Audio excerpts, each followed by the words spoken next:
Walt Disney's Snow White and the Seven Dwarfs. Long ago, in a faraway place, there lived a lovely princess named Snow White. Her hair was as black as coal, her lips red as a rose, and her skin as white as snow. Snow White's stepmother, the queen, was very cruel. She hated anyone who was more beautiful than she. The queen treated Snow White like a servant. Snow White never complained. She was obedient and hard-working, but she dreamed of a handsome prince who would take her away to his castle. One day, while drawing water from the well, a handsome stranger did appear, charmed by Snow White's singing. But Snow White was too shy to speak to him. Inside the castle, the queen asked her magic mirror, "Mirror, mirror on the wall, who is the fairest one of all?" Every day the mirror had the same reply. "You are the fairest," he told her, and the queen was content for another day. But as Snow White grew older, she also grew more beautiful, and the queen became very jealous. One day the magic mirror told the queen that someone else was the fairest in the land. It was the Princess Snow White. In a jealous rage, the queen called her royal huntsman into the throne room. "Take Snow White far into the forest and kill her," she commanded. "And as proof of your deed, bring me back her heart in this." She handed the stunned huntsman a beautiful carved box. "Poor Snow White," said the hunter to the innocent princess, "I cannot kill you. You must run away and hide from the queen." Snow White was so frightened that she ran off through the dark woods. At last she came to a cottage.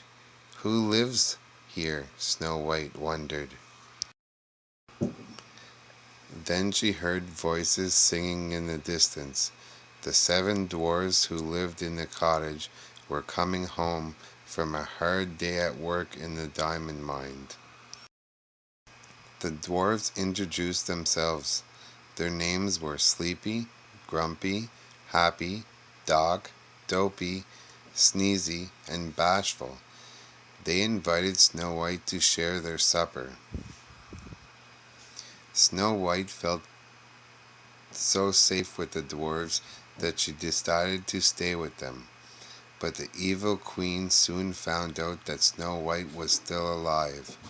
She would have to take matters into her own wicked hands.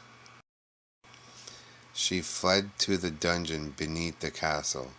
There the queen mixed a potion that would change her into an old hag. Then she took an apple and slowly dipped it into another potion.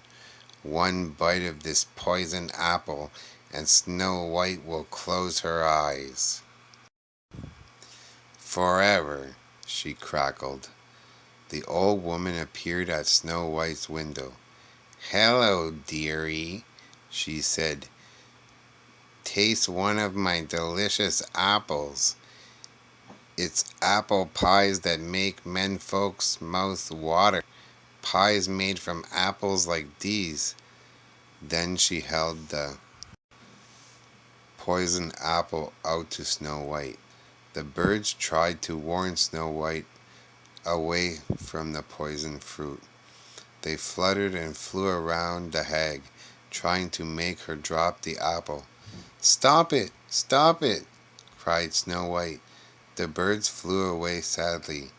Then the animals of the forest ran to the dwarfs to warn them that something was very wrong and they needed to come right home. The seven dwarfs raced to the cottage and found the old woman trying to sneak away and Snow White lying lifeless on the floor. The dwarfs chased the hag into the forest. A storm began to blow, as the evil woman ran away. Suddenly she came to the edge of a steep rocky cliff. First, she tried to move a huge rock so it would roll down on top of the poor dwarves and crush them. "Look out!" cried Grumpy to the others. At that moment, lightning struck. The queen lost her balance and fell to her doom. The sad little dwarfs built a bed of gold and glass for their beloved Snow White. They kept watch over her, day and night. Then, one day, a handsome prince rode in the forest. How beautiful the young woman was! The prince knelt down and kissed Snow White tenderly. His kiss awakened her. Then Snow White and the prince rode off to his kingdom, where they lived happily ever after. The end.